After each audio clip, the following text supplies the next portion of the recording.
Festival!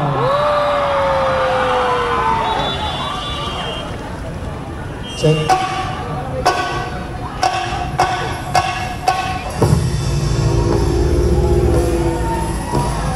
Taong 15, 69 sa pamumuno ni Miguel Lopez de Legazpi. Bitbit ng kanyang grupo ang Santo Niño patungo sa Luzon. Naisipan din ng mga Kastila na ilipat ang sentro ng kapangyarihan ng Espanya sa Maynila. Nakaharap nila ang naong hari ng Tondo na sila Cantula. Nakalaunan na nagpapabinyag bilang Kristiyano. Pagkatapos ng mga kaganapan, ganap nang ibinigay ang Santo Niño sa hari ng Tondo.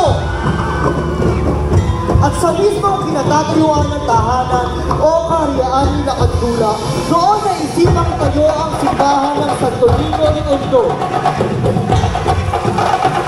Sa paglipas ng maraming taon, ay mas iningatan at pinalagahan ng mga taga-Tondo ang Santo Niño. Inaayusan at binilisan ng pilak na nilulublob sa ninuno na ginto. Walang ito'y takong pansin sa mata ng mga matasamang loob. Pinag-iintinisan at inakaw sa loob mismo ng simbahan. Hulyo 14 ng 1972 na maganap ang makasaysayang pagkawala ng Santo Niño ni Tondo.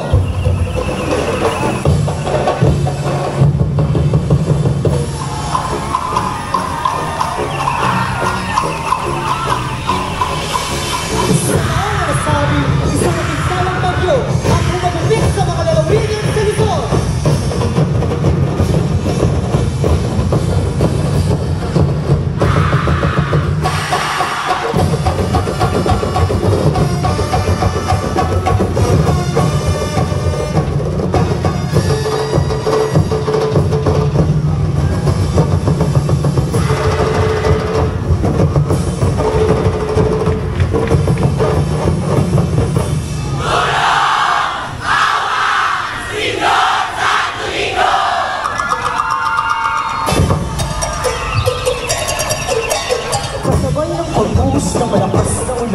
Ay walang humpay na nalalaki ng mga deboto ng Santo Niño na muli itong may balik sa kanyang harian.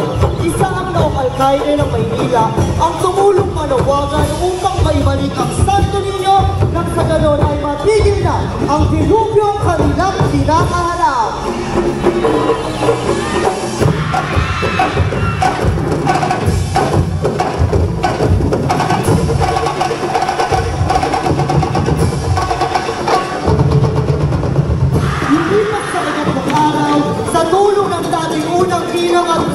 Ng ating bansa ay unti-unting nakita at ay balik ang magkakaiwalay na parte ng Santo Niño at muli tumulo.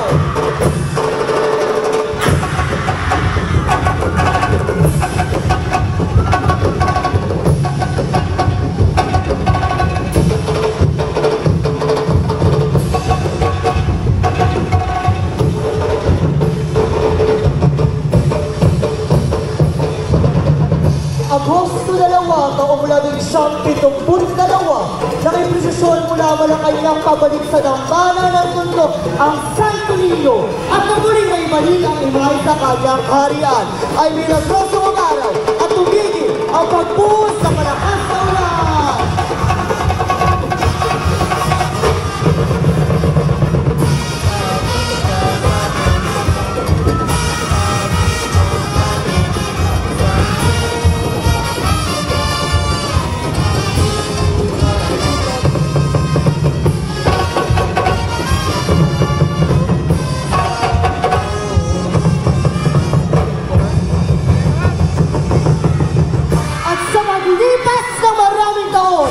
Kapistahan ng Santo Niño ni Tondo ay tinawag na Lakbayan Festival.